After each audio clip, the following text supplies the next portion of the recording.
What would you do if you had the impressive capacity to 3D print that the Sovol SV06 gives you?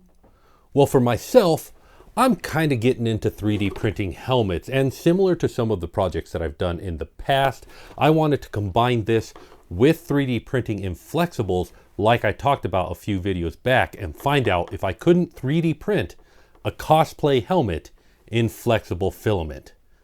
How'd it go? Hey everybody, it's Joe, the 3D printing professor, and if you're new to 3D printing or just looking for something new to do with 3D printing, you're in the right place. I hope you'll stick around and maybe join me on Discord, where we have a great community of people who can help answer your problems with 3D printing, or where you can just show off the cool things that you're doing in any making. I love to see that, and I hope to see you there. I've been 3D printing for, well, I just crossed my 10-year anniversary last month. Wow. And in my decade of 3D printing, I've seen 3D printers go from small, difficult to use and expensive machines to, well, quite frankly, to this, the Sovol SV06 Plus, sent to me by my friends at Sovol who are sponsoring this video.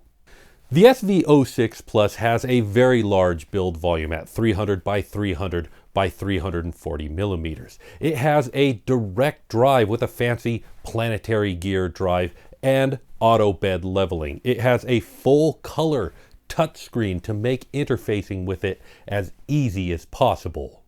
That, combined with other features like the dual Z lead screw that gives you stable prints, the filament out sensor that makes sure that your prints won't fail if you run out of filament, especially large prints as you might be doing on this machine, and the fact that its nozzle can print at 300 degrees means that this machine sets a new standard for capability in 3D printing.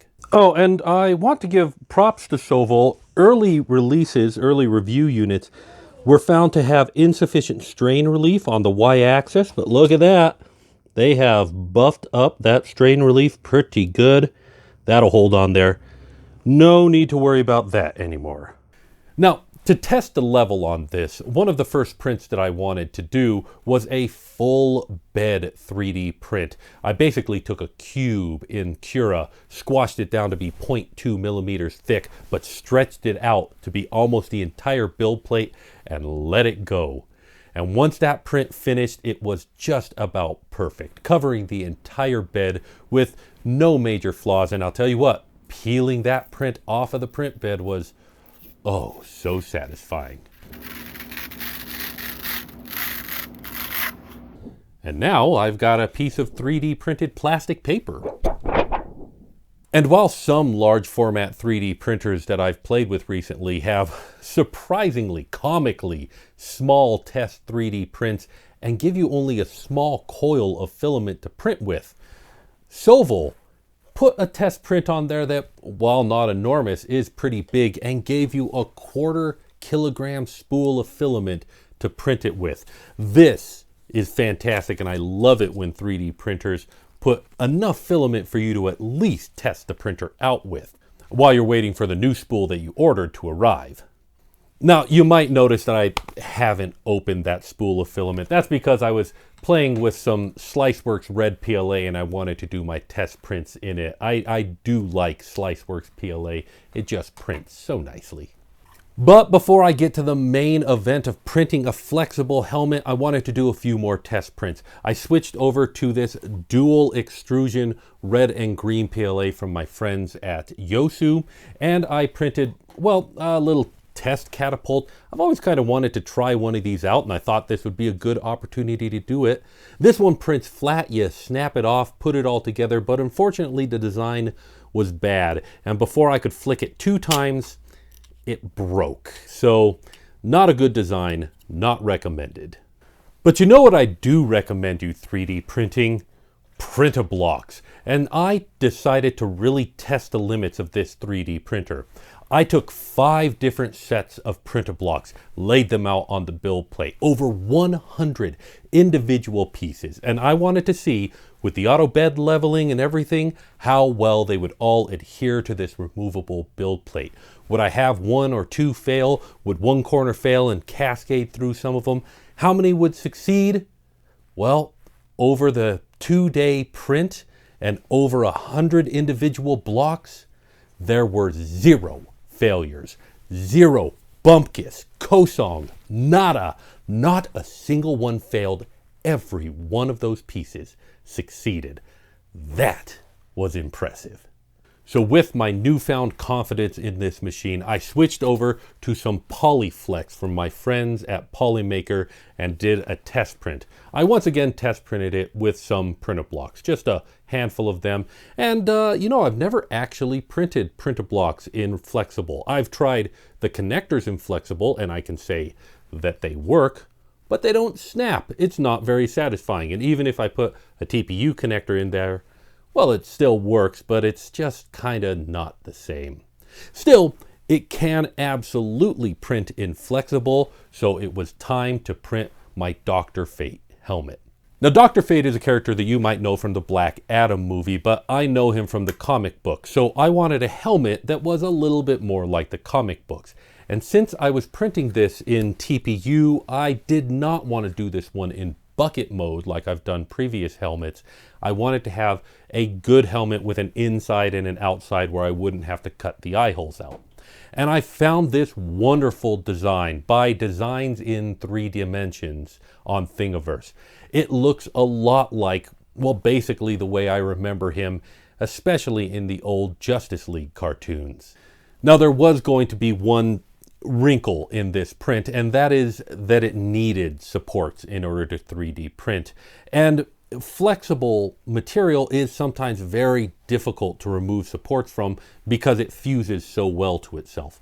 But as long as the print was solid enough, it should be able to hold on to the rigors of ripping that filament off and putting as much pressure on it as I needed. Or I could pull out some clippers and clip it off. I wasn't worried, but I was keeping an eye on it as it went. The print was going to take 3 days to complete, and about day 2 I noticed a problem. Some of the layers seemed to be under extruding, and after a little bit of investigation I found the problem. The filament spool holder, the way that I had installed it, was tipped forward just a little bit, causing the spool of filament to tip forward on the spool holder. And because this filament spool is a little bit thinner than most, and because it had to go backwards to go into the filament out detector, it caused it to rub against the side of the spool, resulting in just a little bit of pressure on the filament, enough that those layers were under extruding. I pushed the filament spool holder back, bent it just a little bit so that it was leaning back so that that wouldn't happen, and just kind of crossed my fingers and hoped that the print would be okay. At the end of 2.5 days, the print finally finished. But unfortunately, those under extruded layers ripped apart when I removed the print from the print bed. Now, I will say that the supports on this print do come off with a little bit of effort, so I can say for sure that it would have worked if it weren't for that problem. And I don't blame the printer for that problem, and I'm pretty sure that I could do it successfully again, though I might need to get some more filament. But as it is, I only got the top half of this helmet successfully, and I mean, I guess I could cosplay as the Reverse Flash with this. It was me, Barry. Of course, I could just reprint it in this gold silk PLA from my friends at Sliceworx, and if I did, it might have a similar effect to this silver PLA that I printed the Alphonse Elric helmet in, meaning that I wouldn't have to polish it or sand it, and it would still make a nice, shiny, metallic effect. Unfortunately, for this particular project, I'm afraid it was a learning experience. But again, I don't blame the printer for that. The Sovol SV06 Plus performed admirably and did its job extremely well. I'm honestly impressed with what this machine is capable of, especially considering where we came from when I started 3D printing, and this makes me excited for where the next 10 years of 3D printing may take us. But that's it for today. If you want to check out the Sovol SV06 Plus, there will be a link in the description where you can do that. And I want you to remember that you're a child of God and you're special to me, so take care of yourself and if you can, someone else too. Thank you very much for watching.